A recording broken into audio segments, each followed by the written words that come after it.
We can talk about other mistakes people make trying to get the startup, but let's say you're successful and you built it.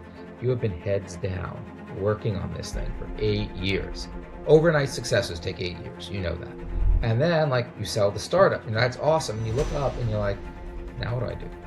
And you've been so head down, you've forgotten to network. You've forgotten to like get your personal brand out there. And then like, I just sold my startup. It should be easy to find something else to do.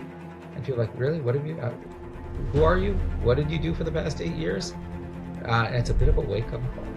And I would say probably a good 60 to 70% of founders make that mistake.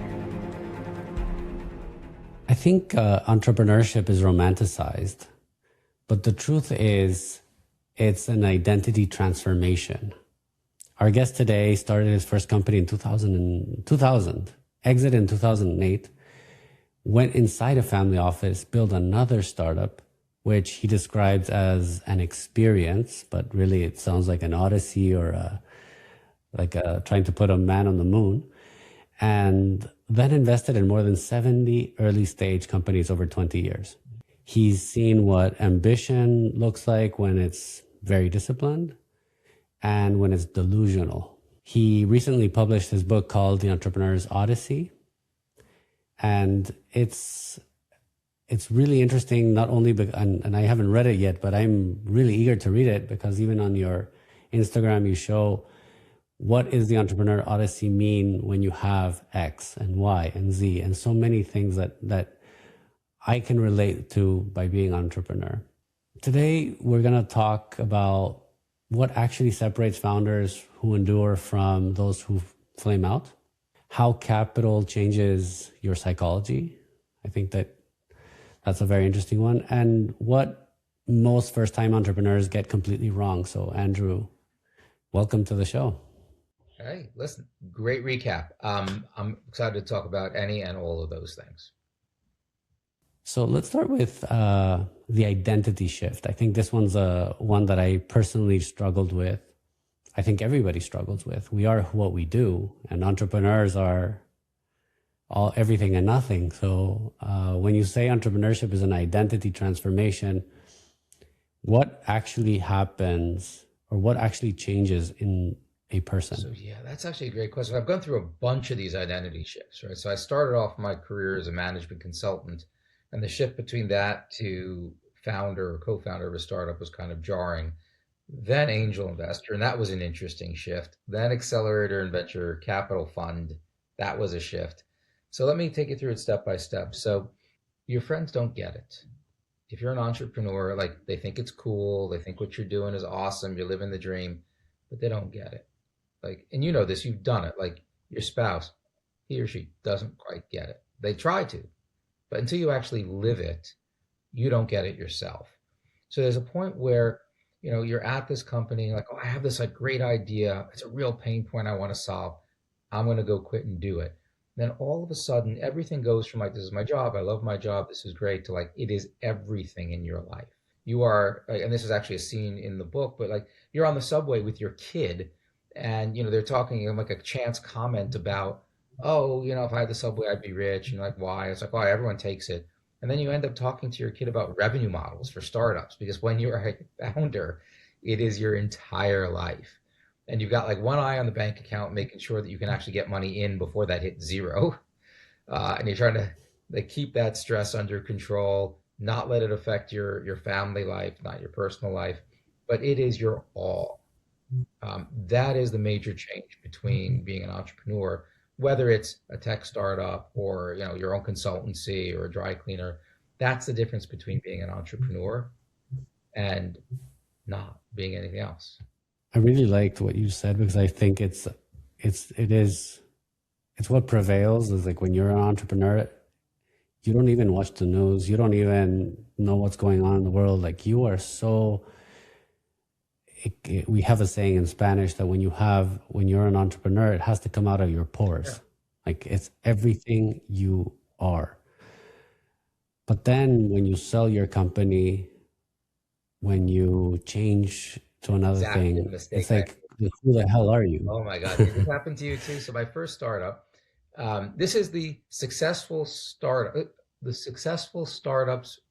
post-startup first mistake. And almost all of us make this. We can talk about other mistakes people make trying to get the startup, but let's say you're successful and you built it. You have been heads down working on this thing for 8 years. Overnight successes take 8 years. You know that. And then like you sell the startup and that's awesome. And you look up and you're like, now what do I do? And you've been so head down, you've forgotten to network. You've forgotten to like get your personal brand out there. And then like, I just sold my startup. It should be easy to find something else to do. And feel like, really, what have you, who are you? What did you do for the past 8 years? And it's a bit of a wake up call. And I would say probably a good 60 to 70% of founders make that mistake. I mean, it's okay if you've had a decent exit, like you got a little bit of a cushion to figure it out afterwards, but it's a bit of a rude shock. I also found it that because I find that entrepreneurs are such problem solvers, that's the job of an entrepreneur, is a problem solver, that when someone asks me like, what are you going to do? What are you going to do? I wanted to solve that problem with a logical explanation, and I had no idea what I wanted to do. If this is the first problem that everybody has post exit or as an entrepreneur, because it's very rare that you'll stay with a company or that you'll build a company and have it for 40 years. Usually it'll be a 10-year stretch or an 8-year stretch, like you said, and then you'll do something else. How do we prepare do we have to become like a chameleon? Do we have to have a separate, like an alter ego? Or what is if that's the mistake, what's the solution? I've been pretty disciplined about setting aside time for like networking and, personal sales. And by the way, even when you're in the startup, right? So did you raise money for your startup? I don't know if we talked about that. Did you? So do you know how sometimes you would say, oh, I'm fundraising or I'm not fundraising? Well, that's the inside joke, right? You're never not fundraising. You're always talking to investors. The difference is I'm actively looking to raise money right now versus you're trying to make those connections, meet the potential investors, get them to like start paying attention to you so that when you're ready to be actively fundraising, you're not starting from a cold start. So even within the phases of a startup, the idea is the same, right? You always want to allocate a certain amount of your time for kind of these broader strategic things. So I started writing. I wrote for a digital publication in the startup space, and now I'm up to like 70 articles over the years. So it's a good way to stay there, stay in people's, top of mind. Now I'm doing a lot of these podcasts, in connection with the book. So, that kind of fills some of my socials, helps me stay top of mind. But I'm always allocating a certain amount of my time for the, not this week, not this month, not this year, but that longer term of like, I don't ever want to come out of something, come up for air and be like, where is everybody? What about when you started your company in the year 2000? What was perhaps the first illusion about entrepreneurship that you lost? And has it happened after in your second one? And did it happen when you invest and you recognize it again and again and again? So let me answer that in kind of a backwards way, right? So every 5 years or so, I used to look back at myself, Andrew minus 5 years, and like, man, that guy was a freaking moron, right? He thought he knew what he was doing, but like totally clueless. And that used to bother me. I'd be like, wow, I'm embarrassed by how naive Andrew was back then. And then one year it occurred to me, if I ever look back in 5 years ago, Andrew, and say like, yeah, no, he kind of got it on. Like he wasn't that stupid after all. That means I've learned nothing in 5 years. Right. So I always want to be able to look back and say like, yeah, I had no idea back then. So that's my goal. That's actually a good thing. So, I wasn't, a lot of stuff I didn't know. Like back in 2000, the tech scene wasn't what it was now. I mean, you had maybe Fred Wilson's blog was out there, but there's like maybe a handful of blogs. There weren't a lot of VCs in New York to begin with. There weren't a lot of VCs in the popular imagination at all. Right. It was kind of, no one really knew about this stuff when I was in business school. There's one guy I knew that was in VC when I was in business school, and no one knew what Ben did. The only reason I'm still in touch with him is because we went skiing together, right? And now I do what he does also. So, I didn't know that. I really didn't know. My biggest, this is different and I have to change moment was about, I guess, a year into my startup where, I'm kind of butting heads with one of the sales guys because every deal he makes is different. Right. This guy gets, my first startup was what we call SaaS for summer camps. So like this camp got, a $10 per camper deal, and that got a $9.95, and this one got $9.99. Now we got $9.98. And I'm like, fuck, dude, like just make them all the same. And it was becoming like a point of contention because the consultant in me was like, we need to like simplify, right? We need to just simplify and standardize. Now, the CEO, it got so bad, the CEO, my co-founder, had to pull me aside, take me into his room, and said, Andrew, you don't get it. We need to say yes. That's what we do right now. We just say yes. Because A, we need the money, yeah. But B, we need to learn. We need to be servicing enough customers that we learn and we continue to learn about the market and we know what to build for them. So right now, we're just going to say yes. If they want 998, they get 998, right? And then in 2 or 3 years, like once we kind of pass this hump and we're a little bit more kind of stable, maybe even cash flow positive, then if you want to go rationalize, that's fine. I don't think anyone's going to leave us because he wanted to be $10 instead of 998 or vice versa. But for right now, you got to just say yes. And that was it was like flipping a switch because I finally realized that my attitude and my approach was 180 degrees wrong for a startup. I was thinking like a consultant trying to simplify a Fortune 100 company, not like, a startup trying to make his first $100. I think that's I really relate with you with how I feel also when I look back and I look at myself like a moron. Even the company, I was like, how the hell did we sell anything? Because we really did nothing. Like we did something so simple and then realizing, yeah, that's how you should feel. That's great. You had a great advancement. I resonated with that. And I also think that putting your different hats on helps understand problems differently. And I think the consultant in you was overpowering the solution of the entrepreneur, which is like, we still don't know what we're doing. So be happy we're getting 998 or be happy that we're getting anything, because not even happy, use it as an opportunity. And something that happened to me was when I went from entrepreneur to become an investor, I noticed that I'm a much better investor than I am an entrepreneur. Do you feel that when you use, like, how does your skill set now that you have more range be like, is there one that you lean more towards, or how do you see that? It's a good question. So for me, it was almost like you level up in a game and you think that like, great, I leveled up. That's awesome. But it opens up a whole new level of gameplay. And you're like, but wait, I don't understand any of this level. So every time I made that change, it was like, man, I got this. And then like, oh crap, I don't. So, my first move was to start doing some angel investing, which I actually did a little bit towards I think it was like year 5 or 6 in my first startup. And let me be totally honest, I did it all wrong. I just got lucky. I really just got lucky. It was a good friend of mine that I knew from business school, had this angel group, and they were looking at a pharmaceutical company. And like, I would never invest in a pharma company right now because I don't know that. It's the wrong kind of business for me. But, Ira brought it for me. It looked kind of interesting, and I bet on it. And like, let's say, you went to Vegas and you put $100 chip down on 17 at the roulette wheel and you won. Like, zero skill on your part, just all blind luck. But if you win, you're going to be hooked, right? Even though there's nothing there. So for me, that's what it was. Like, I did well the first time, I'm hooked. I realized that was luck. I got a little lucky the second time, but that time it was a deal I sourced. Unfortunately, I got better at what I was doing before my luck totally ran out. But, the tricky part was, like, I suddenly realized, like, I think I kind of know what it takes to build a good startup. But does that mean I have what it takes to go into a field that like a sector I don't know at all? Understand that this is a painful problem to be solved. Be comfortable that there aren't a zillion other companies way ahead of them already doing it. And then, like, do I have that kind of thin slice gut feel for the founder that this is the guy or the girl who can do this? And I realized, yeah, I got to learn all that. Like, that's new. So that was it. Like, all of a sudden I level up and I'm like, I really don't know a lot of things right now about investing.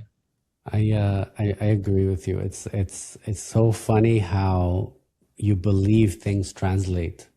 I'm a good entrepreneur, so I can invest in entrepreneurship, which is what I thought, and I wasn't lucky. I was 0 for 5, and then I did a really good investment, which I haven't seen. It became a unicorn. I haven't seen $1 to date. So on paper, I'm up, but in cash, I'm down. It's a whole game that it just becomes from that predisposition of, because I know something, I'll be able to translate it.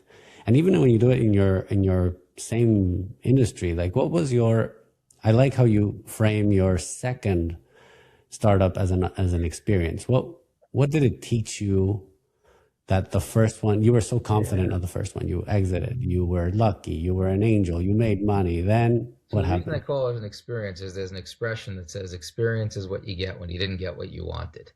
And this was a hell of an experience. So it was kind of adjacent to what I'd done before. Like a lot of the stuff we did in Bunk One had to do with like photos of campers, so like digital memories. So I had been recruited by a guy who had this idea to help parents manage digital memories. It was the right time. I don't know if you remember back in 2012, like Path, right? Remember the photo organization app? So it was a lot of the stuff. It was really like timely, and it seemed like I had a good rapport with the guy who was I will call him the idea founder. So I was recruited, and I'm jumping, and that's awesome. And I think to myself, you know, here's what's going to happen. I need about 6 months to get this product ready to the point where I can actually shop it around to VCs. And I figure Jim's going to be really happy for the first 3 months because all of a sudden this big amorphous idea that he's had for a long time is going to be boiled down to very actionable phase one, phase two, phase three. He's going to be stoked about that. But then for the next 3 months, with the CTO that I bring in, is going to be heads down coding it, getting to an MVP. He's going to be like, what's happening? What's happening? What's happening? So let's just put together a contract with a very, very simple termination clause, like severance package. And the only idea was just like whatever it was, I get paid out to the end of 6 months, just to give him the incentive to keep me on board until it started getting interesting again. And then I'm like patting myself on the back. That's really clever of you. You've foreseen the problems. What I didn't foresee is that contracts keep honest people honest. I didn't expect him to go and say, yeah, I can take it from here. And I know I wrote this severance thing, but F you, sue me. Like, surprise. Fortunately, I got hooked up with a really great employment lawyer who really believed it was going to be one letter and done, and it wouldn't be the only time I needed an employment lawyer. And she got behind me. Wasn't quite that simple, but ultimately, yeah, it ended up being a settlement. But yeah, so that's the thing I didn't know. I didn't realize that the contracts only work if you have the ability to enforce them. I got reminded of something very unsaid about business. And I felt that I went to entrepreneurship school. I learned about all these models and all these ways of doing things, and it's beautiful. And you work as a team, and you get it's very utopic. And I remember I had in my first startup a few very rocky situations, sort of like what you experienced. And I remember being like 26 or 27 at the time. And I came home, I was frustrated. And my mom was like, what the hell happened to you? And I was like, Mom, I lost my innocence. Mm. Yeah. Like I lost my innocence. I'm not innocent anymore. I know business is ruthless now. And she's like, what do you mean? I was like, these guys screwed me over and they cheated, sabotaged me. And she's like, you sound like you made a movie. But then I think this is the reality is that you have to jump in with your innocent heart, but at the same time have your eyes kind of open and not be skeptical. Was this very hard emotionally, or like you thought strategically, now I Yeah. need to have a lawyer present, or So how did it change you? my first startup, I knew one of the co-founders for actually many years before we started, and the new one, like we'd kind of been in each other's social circles, even though we hadn't been, might have met once or twice, but we really, didn't know each other. But I worked for a while, just worked for them, kind of weekends after work, that kind of thing, to see how the vibe went before I started, before I quit my day job and joined. And that worked out pretty well. I thought I did something similar with the other founder. I mean, I didn't know him before, but I was introduced by someone who I trusted. There's a certain irreducible amount of risk here. Like some things you just can't know until you try. I'm actually a firm believer in having these tough conversations early, right? So, like, listen, hey, we just worked together for a month. before we do that, let's hammer out like a one-page like letter of intent. Like if we go forward with this, this is kind of how we see the equity split and the roles and all that. Let's just have that on paper to make sure we're on the same page. But after a month or two working together, if we really want to do this for reals, like bring the lawyer in. Right? The lawyer will make sure that you're on the same page. Right? Until you actually sit down, you put it in writing and you put it in structured writing, you can't be certain that you're seeing eye to eye. But then at the end of the day, like there's still that risk that like they're gonna screw you. And depending on where you are in the process, like you may not be able to do anything about it. And the tragic part is I killed the company. Right. Even when I stepped back and I said, you know what, like if I fight this tooth and nail to stay in, the company's dead. If I'm willing to step back, still get my severance, but willing to step back, maybe Jim will pull it out and he'll manage to make it work. Spoiler alert, he did not. It's hard to watch it. It's hard to watch it go down because you poured your heart and soul into it up until that point. Absolutely. And that's what's emotionally very gut-wrenching. Not only the fact that it didn't work, but then we forget how hard it is, or it's romanticized, like I said, or even if you have like 5 years down the line, you forget that it's like birthing something. It's very hard. And that's why people treat it as a baby, even though I famously say, kill the baby, because then you make better decisions. But at the same time, so much effort goes into it, and I'm sure that the money isn't what you wanted. The severance wasn't what you wanted. It was to see this The whole thing out. point of it was to get him not to make that decision. But I can be like, I can be a little bit of a dick if I think people are trying to screw me. So let's go on to happier topics, right? So you're absolutely right that it's kind of an all-in thing. You're absolutely right that you have to treat it a little bit like a baby. Like there's so much to it that's not glamorous. Like you got to change diapers. Like, well, that's not the memories that you put in the scrapbook, so to speak, right? There are times when the kid's screaming in the middle of the night and won't go to bed. Like that's not the memories that make it into like the Super 8 videos, right? So there's a lot of that. Right. My first startup, we made our own desks. And I don't mean IKEA made the desks. We didn't even have that much money. Like we made it from wood. Like we paid the handyman in the building come and make it, and he never sanded it, which is why we had splinters on our palms for like the first year we were there. But there's a lot of that. Like you'll end up doing 80% of what you do in a given day at a startup is stuff that just has to get done. And if you're lucky, 10 or 20% is actually using your superpower. If you're lucky, 10 and 20% in any given day, it makes use of what makes you special. Agree. So moving to something happier, and maybe not happier, but it's very interesting to me and very passionate about it. It's about discipline and about delusional ambition. And let's talk about it in two ways. Let's talk about it with our entrepreneur lens, or your entrepreneur lens, because I feel that there's the most dangerous thing in entrepreneurship is wishful thinking. We build this gadget, we sell to 1 billion people, we're billionaires, we exit to Google. Wishful thinking. And then the second lens is the entrepreneur lens, the investor lens, where I've had investors that are the same. We invest in this company, they go, and then they exit. So because you've seen disciplined ambition and delusional ambition, how do you tell the difference on day one? Because that guy that says I'm going to sell to Google might be right, might be disciplined and do it. So how do you separate those two? I would say, and I'm going to be a little flip about it, but I think once I say it, you're going to be like, that's spot on. I want my entrepreneur to be borderline delusional. And that's important, borderline delusional, not like unattached to reality, but like ambitious and optimistic almost right up to that point. Because you've got to have that kind of passion and belief to do this, because otherwise it's a really stupid thing to do, right? You're on the career path at your company, you're being promoted well, because presumably, like if you have the kind of talent to make a startup, you've got the talent to succeed, in other environments. And to step off, walk away from your healthcare, walk away from, your salary plus bonus to do this crazy risky thing. Like it's only worth it if you really think the payout's going to be huge and that you're going to achieve it. So I want that, but I want it also to be grounded in a certain realism. So I sometimes say that a really good founder has well-reasoned but loosely held opinions. So you should know why you're doing something. But if you're presented with different facts, or you're presented with a superior logical argument, you should be willing to say, you know what, you might be right. I'm going to go test that. Don't just change your mind because someone says, "Oh, have you thought about doing X, Y, Z?" And then you're a weather vane and you'll never get anywhere because you're just changing direction every time you talk to somebody.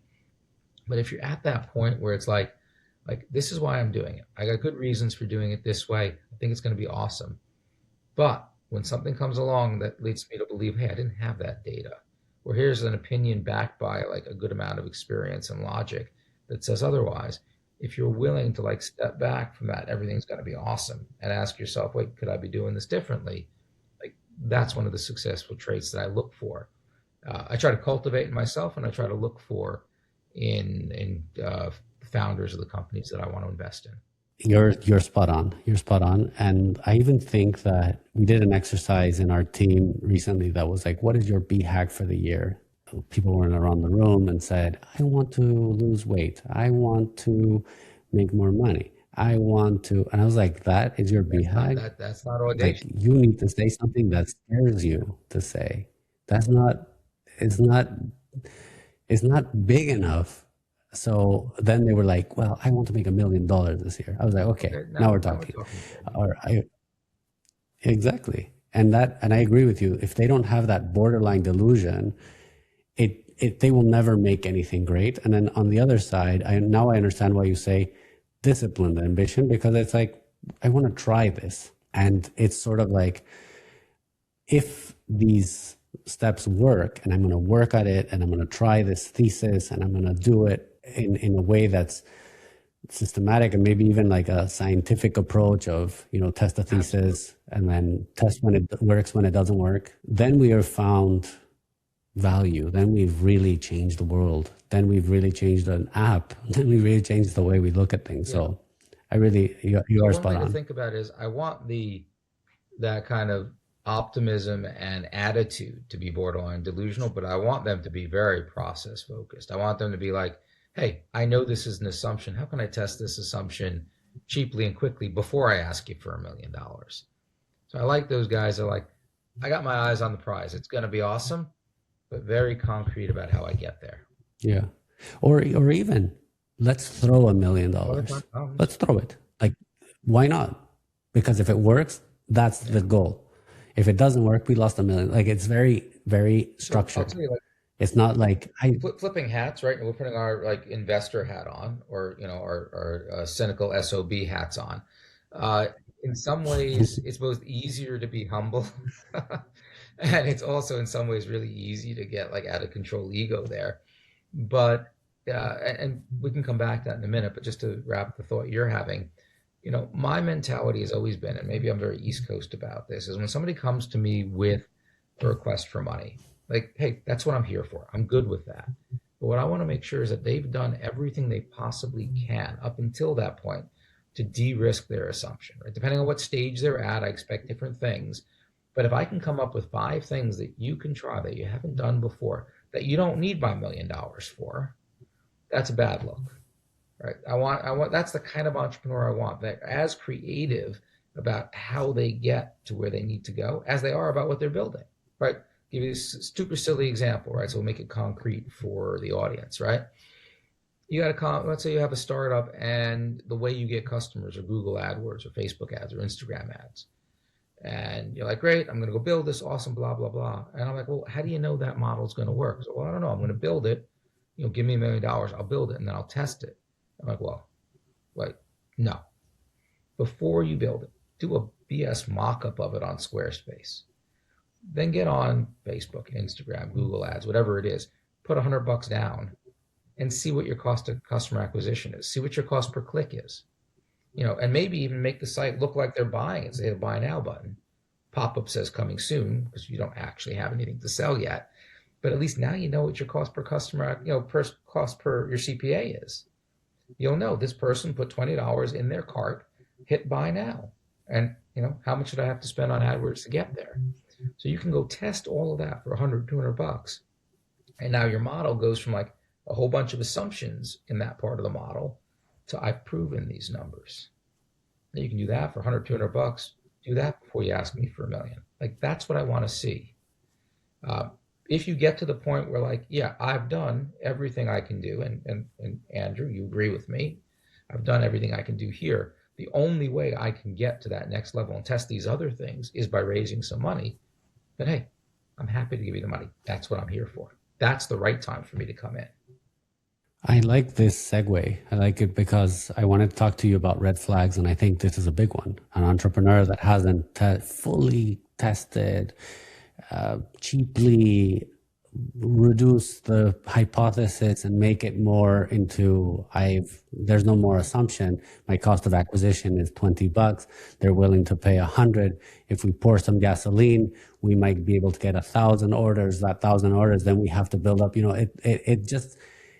it becomes coherent. It becomes very consequential. Okay, now I understand why you need 1 million and not 10 million or not 500,000, because I understand where you're coming from.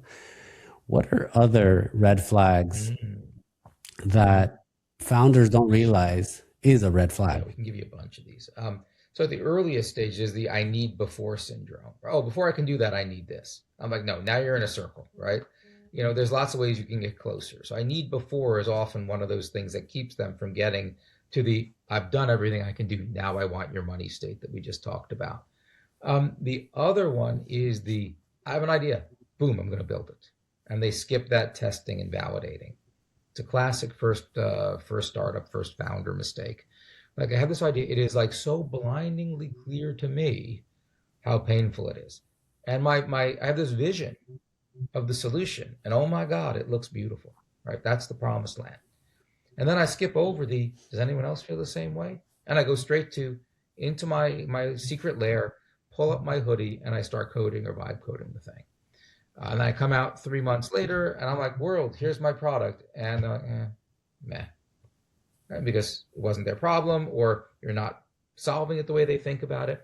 So I tell people there's a lot of ways you should go and you can test that before you go out and build stuff. In fact, one of these is, I think, the third or fourth chapter of my book.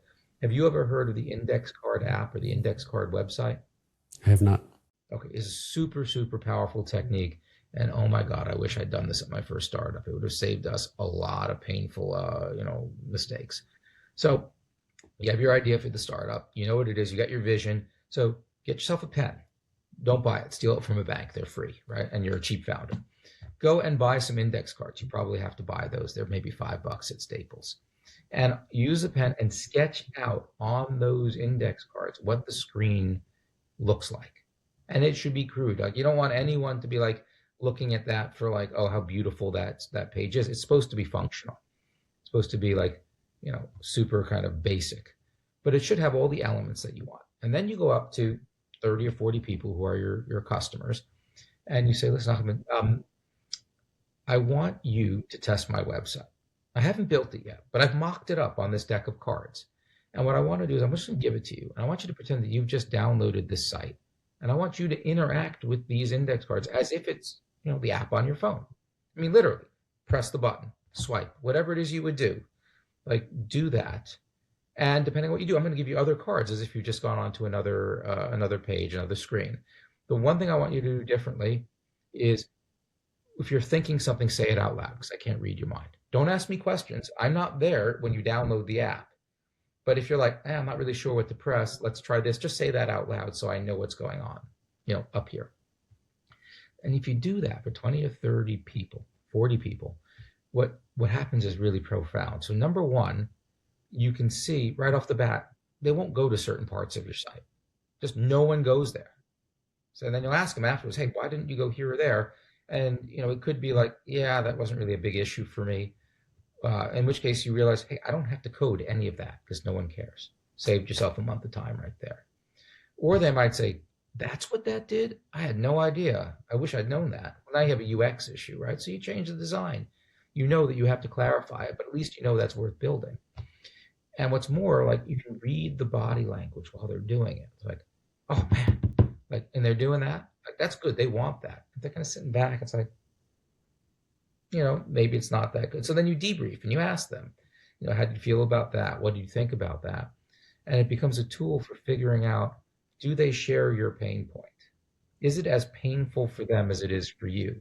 Is it widespread? Is it intense? Maybe it is widespread and intense, but it happens like once every month. They're like once a year, once in a lifetime. And they're like, yeah, but like, I'll just suffer for the one time a year I have to do that. It's not worth all of this. So you'll learn a lot. And what did it cost you? Nothing for the pet.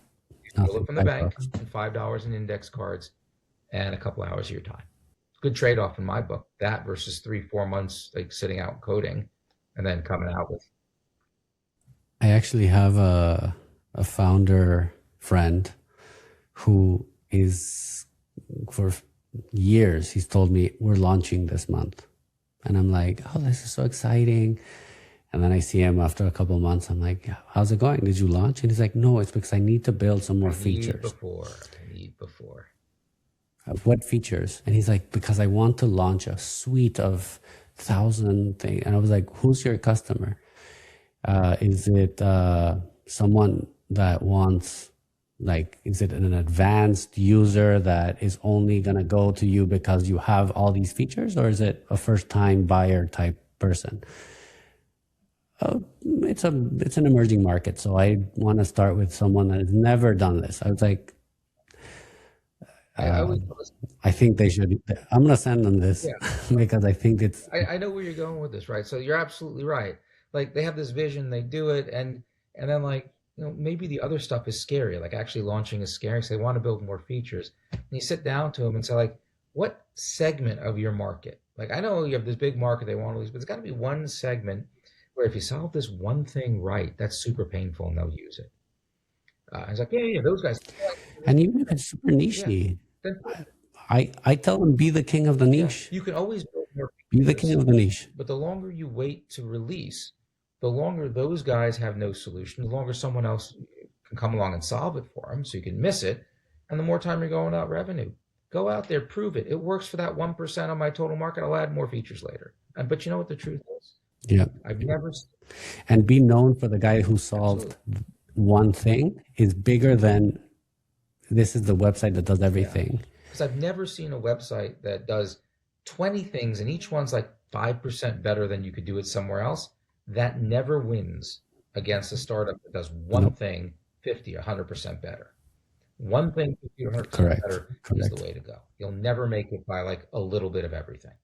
And something that's happening today, I feel, is that when you're launching, you're late already. So if you wait, you're ancient. If you're late by the time you launch, then you're ancient when you're thinking of launching. So this, like I said, this unfortunate friend who I'm going to send this to, when he started, it was the crypto era. But now we're in the AI era. So now he has to think about AI. And then tomorrow there will be something else and he will not launch because he's like, well, now I need to add AI to my thing. Or now I need to add whatever's next. Do you ever, Guy Kawasaki? Yeah. Yes. So I had the pleasure of meeting him once. What I love about him is he's got a lot of really pithy quotes and, they just sum it up really well. And one of them is, can I be a little like vulgar? Is that okay on this one? So his number one is fuck it, ship it. And then his like slightly longer version of that is if you like a couple years down the road, don't look back at version 1.0 of your startup and cringe at how ugly and basic and, and like minimal it was, then you waited too long to ship. Like that's the idea. Get it out there, get it out fast. If you're really solving a painful problem, people won't care that the graphics aren't good. They won't care that it's a clunky UX because they have nothing else that's anywhere near as good at it, and they will use that and be thrilled to have it. I think it's the strongest statement is, look at the shitty thing I made, but I sold 10,000 times this shit. Whereas if it was nice, imagine what it would be. It would be 1 million. It would be 2 million. Like that's when the investor, I think, I become excited. I become more trigger happy when I see that because I'm like, yeah, if people bought that, then they're going to buy something that's better. Like, it means the pain is there. The pain is there because people are willing to buy and they know it's bad. And what about when we were talking about identity? I think people are also worried to looked like a beginner. They want to come out looking like Amazon today. They're comparing themselves. Everybody compares their deck to Apple and their website to Apple. And they're like, it has to be Apple-esque. I'm like, you're not. So Don't try to be something you're not. Another homage to Guy Kawasaki. His phrase was, don't worry, be crappy, right? It's okay. I'd rather see you move fast and look ugly than the other way around. And I'm going to tell you something else. I think that Apple in many respects succeeded despite rather than because. And I'll give you an example of what I mean by that. Do you remember there's like a famous story about, they're getting ready to ship. It's going to go out in 6 months. And then Bill Gates, sorry. Then Steve Jobs comes in and he holds up his phone and it's all scratched up. And he's like, I put this in my pocket with my keys. It's all scratched up. We cannot ship, right? We got to go push this back while we solve it. And that's where they came up with the Gorilla Glass. And that's always held up as an example about how to be fanatical about, customer delight and about design. And I'm going to go out there and say that was the entirely wrong decision to make. And I'll prove it to you. How many times have you had a phone with a broken screen? And how long have you had that in your pocket because you couldn't bear to be severed from your phone for the hour it would take them to fix the glass? So you end up walking around with a cracked phone for weeks. Sound familiar? Yeah. Like you just go for weeks. It's like, the crack's not so bad. I cut my finger every time I try to swipe down, but whatever. I'm too busy now, right? That argues. And by the way, if you put your phone in your pocket with your keys and it was scratched, would your instinct be Apple sucks or like I'm a moron? I put sharp metal next to glass. So Apple and Steve Jobs in particular delayed at the cost of millions upon millions of dollars the launch of a product that would have delighted people, a year earlier, 6 months earlier, to solve a problem that A, they wouldn't have blamed him for, and B, wasn't that big a deal compared to how addictive everything else they did was. Draw your own conclusions. Let's go into, once you do get funding, that change of identity, that that high, that change of expectations, responsibilities. Do you think that raising money makes founders better, or does it make them more fragile, weird? It's nuanced. Or just reveals who they are? It's nuanced, and your mileage may vary. I don't think it changes them that way. It builds on some kind of latent characteristics that were already there. So let me demystify this for a lot of people. Taking VC money is the least worst alternative. Right? Don't celebrate it. You had to do it. You sold a piece of your soul because you had no other option to make your baby succeed than to do that. Let me put that in context, right? Let's say instead of doing a tech startup, you're going to start a consultancy. You're going to quit the law firm you work at and start up your own law firm. Now, if you have a couple of clients to begin with, you can fund that out of revenue. You own 100% of your destiny. You own 100% of the upside in your business. You didn't take anything from anybody. You can still be the king. Right? That's great. Let's say you want to open up a restaurant, car wash, dry cleaner, whatever it is. You can go to the bank and get a loan because they understand those businesses. Great. And you have assets. They can take the assets if you don't perform. They're comfortable with that. Tech startups can't do that. What's my assets? Lines of code that no one wants because it didn't work, right? Can't do it. I can't I can't bootstrap it out of my revenues. I can't take loans from traditional, hard money lenders won't give me money. The only alternative you have, because you're in that weird subsection in the dark corner of the bigger, entrepreneurial world, is VC and angel money. So congratulations, you just sold your soul. But you're happy to do it because otherwise your baby's going to die, right? And you want to actually give your baby a chance to thrive. So it's no accident that I end my book, and I think we talked about this a little earlier. It is a novel about a startup, but it's a way to kind of tell the story of all the things you need to do along the way to make it from an idea to a successfully funded startup. It ends with them closing their seed round and getting the money in the bank. And the last line in the book is his mentor telling him, congratulations, now get the fuck back to work. Like, that's the attitude. I did it. I raised money. I had to do it. Doesn't make me special. I did what I had to do. Just like I got up in the morning and I filled the coffee maker because no one else was going to do it. And I had to do that to make my company continue.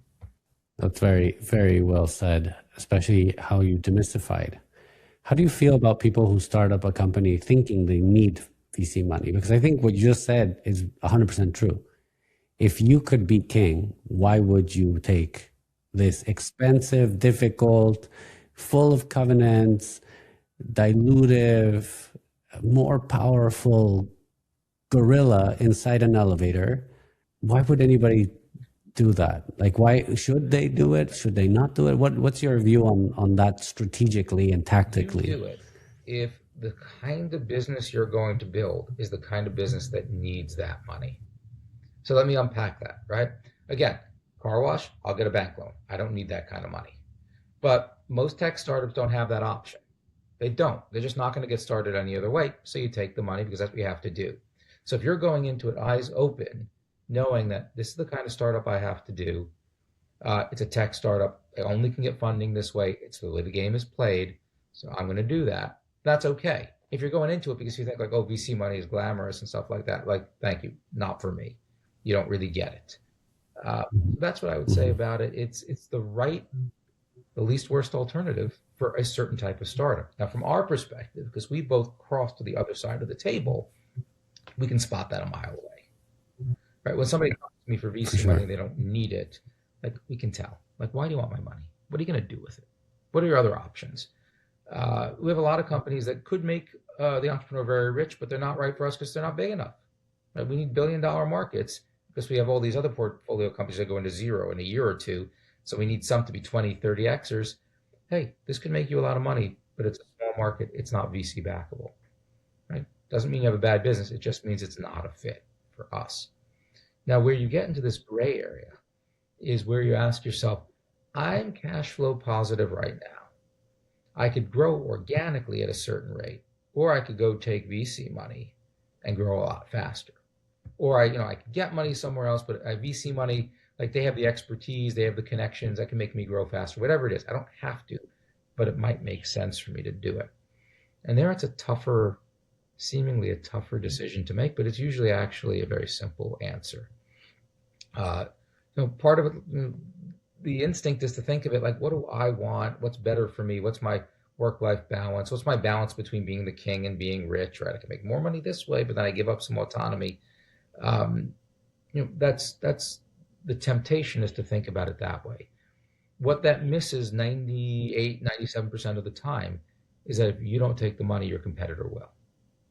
VC money becomes like a nuclear weapon in that case. And let's say you want to grow organically slowly, but they take the VC money, they've taken all your customers. So there becomes this weird dynamic where if you are the right kind of company that could take VC money, then in many cases you have to, or else you're going to lose to the competition. So that choice, grow organically versus take money, if you're the right kind of company to get VC money, may be a false choice. Yeah. It's interesting. I find that one thing that derails companies sometimes is money. It's like this, you could be organically growing, you can have a great company and it's healthy, but because you had to grow inorganically or maybe even go in acquisition mode, you start acquiring the competition. It's actually losing money, and then you lose the whole plot. It's a very tricky situation. There's so many cases there. Sometimes you get to the other end where you let the tail wag the dog, but like usually you had to take the money, but how much and for what, that's a little different. Yeah. I want to touch a few minutes. I know we don't have a lot more time, but a few minutes on demystifying family office money, because I think it's very prevalent now. My mission is to grow family money. I think family wealth is something that's under siege right now by institutions. Institutional money will push out families more than anybody else. And I don't think a lot of people realize. So how does family office money play differently? What can you demystify from having been So yeah, on the inside? I ran a family office for 3 years, right? And like I like to joke around, if you worked at one family office, you've worked at one family office. They're all different. So mine was a single high net worth individual, didn't have any children. His goal was to die with 1 penny in his pocket, not a penny more, not a penny less. And by the way, not by giving it away, like just spending it on himself. You have other family offices, it could be 3 generations, like the founder, the children, the grandchildren. There's drama between the generations. Some want to spend, some want to build, some want to reinvest in the main business. Some want to diversify, and it could be big enough that you've got, one team does, has people doing hedge funds, private equity funds, VC, and then they have a whole separate group of people that are doing the philanthropy, right? So there's a wide range of what we mean when we say family offices. The kind of unifying characteristic to them is that, unlike a VC fund that takes money from other investors and has a time frame by which it has to give it back, in a certain way it has to give it back, family offices aren't under that constraint. So a family office can look at a business and say, I don't think you're going to sell in 10 years, but I'm all right with that, because if you start throwing off profits and dividending it back, I'm good with that. VC fund won't ever do that. Like, we can't do that. That's a loss for us. We need an exit. We can't go on forever taking dividends. So it gives the family office a lot more flexibility in the kinds of businesses they might look at. And they might say, you know what, we're totally okay backing a business. It could be a lifestyle business, but you put $1 million in and it's throwing out $1 million a year in a couple of years. We'll make that bet 6 times on Sunday. So they can do that kind of stuff, which we can't. Now, the problem is that when I talk to when I talk to entrepreneurs, I'm like, I tell them, like, I don't know if this is venture backable, whatever. I'm like, we're going to raise money from family offices. The way they say it, it's as if they said, yeah, we're going to raise money from morons. And it's not that simple. Like, some of the family offices are quite sophisticated, right? Some of them are like, shiny toy, I'm going to invest in that, but most of them are quite sophisticated, and they have theses about what they want to invest in. Some want to stick to industries that they know very well from where they generated their wealth and where they can add value, whether it's direct value or advice. Others are like, no, we're into the diversification mode. We want a wide exposure, but they're very sophisticated about how they look at deals. And the other thing is, they're often hard to find. Unlike VCs, which are very public, a lot of family offices keep a low profile. So simply finding ways to get in touch with them can be a lot harder. Yeah, I agree with you. Family office money is more prevalent. It's growing. There are gatekeepers. There's different types of ways to get there, but they're all different, like you said. So I think using that it's like having a rich uncle. If you know your rich uncle that will back your idea, because but don't treat it as a moron. I think that's something that you should never do in any of the cases. I think that, to me, is a red flag as well. Yeah, and they can tell. They can tell when you think that, like, you're dumb money. Yeah. Andrew, I don't know if we have time for one more question, but if you could summarize founders who endure from those who flame out in one sentence, what is it? I was going to say the founders who read my book, but it's not, obviously it's not that simple. Here, I'm going to give you an analogy. I hated the book Anna Karenina, but it had a really great first line. And the first line was, all happy families are the same. All unhappy families are unhappy in their own way. And I believe that's true of startups. The failed startups have all failed in different, often spectacular ways, because there's been a weak link in their chain. And it could be a different link, it doesn't matter. But the successful founders and the successful startups are the ones that manage to get each link strong enough to hold the weight. So their commonality is, and this is going to sound so not profound, they didn't screw up in any of those ways. In any one of the dozens of ways they could have screwed up. That's the commonality. Love it. Andrew, thank you so much for your time, for your lessons, for your book. Thank you for what you do on social media as well. It's very entertaining. It's very insightful. Thank you for doing these podcasts, because I find that you bring a fresh eye or a fresh look for those that are trying to start up, that are starting up, that are looking to invest. I think they can all learn from you. So thank you for coming. Thank you. Thanks for having me. This was fun.